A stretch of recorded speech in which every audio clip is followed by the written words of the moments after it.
Can I read the verse now? Go ahead, bro.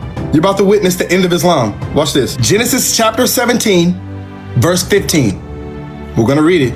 We're going to see what God says out of his own mouth about Islam.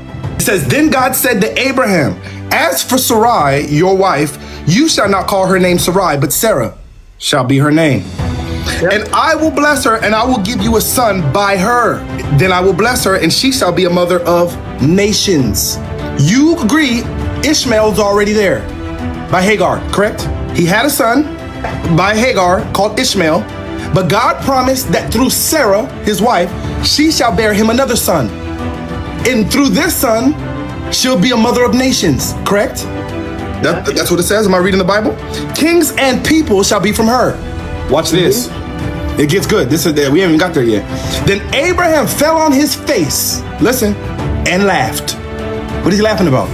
It says right here, and said in his heart, shall a child be born to a man who is 100 years old? And shall Sarah, who is 90 years old, bear a child? So Abraham laughed when God said he's going to have a son, because he was 100 and his wife was 90.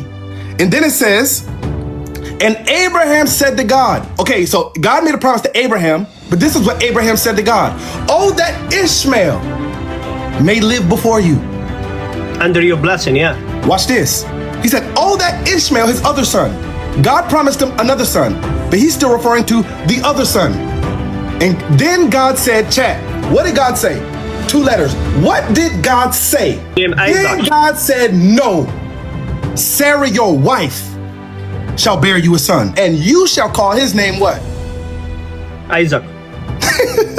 Watch this. And it gets better.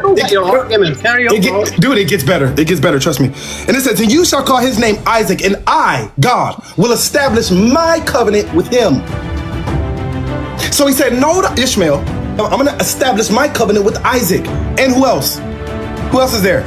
And his descendants after him. Watch this. It even gets better than that. Watch this. And as for Ishmael, Abraham, I've heard you. No, why are you smiling? This guy, man, honestly, bro. He thinks by reading this story from the Bible is gonna debunk Islam. Watch this. Go ahead, bro. Watch this. He said, I will establish my covenant with him for an everlasting covenant. What's that everlasting covenant he's talking about?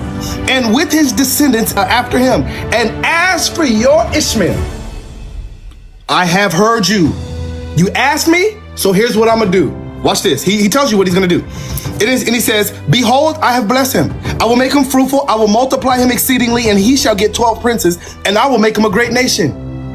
Sounds good, don't it? Sounds good, don't it? All of Islam is built on that verse. Watch this.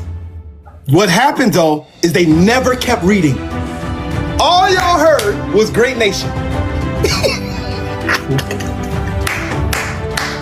Listen, wait, I'm not done. All y'all heard was that God said, I will bless him, I will make him fruitful, I will multiply him exceedingly, I will give him 12 princes, and I will make him a great nation. Y'all stop right there. All y'all Muslims stop right there. Except for the 3-letter word that comes next. What's that 3-letter word that comes next, chat? Read the chat. Read the chat. That 3-letter word ends all of Islam. He said, I will make him a great nation, but that means hold up. Wait a minute. Just say Wait it, a bro. minute. No. I need you to let it sink in, my brother. I'm not reading through it, I'm reading to it. I need you to see what it says. He said, I will make him a great nation because you asked me, Abraham, but my covenant I will establish with Isaac. God made a promise about Ishmael, but he made a covenant with Isaac. The difference between a promise and a covenant is a promise is temporary. Let me say it like this. I can make you a promise, I'll give you $50 and actually give it to you because God did it. But a covenant is giving someone access to the account. God blessed him because Abraham asked him. Sorry, bro. God gave him $50. Okay, but and he said, my bank account, the card and the code, I'm giving to Isaac. And your point is, after all this yapping, your point is? Your prophet is a descendant of Ishmael. And your point is? Our king is a descendant of Abraham, Isaac, and Jacob. Listen to me.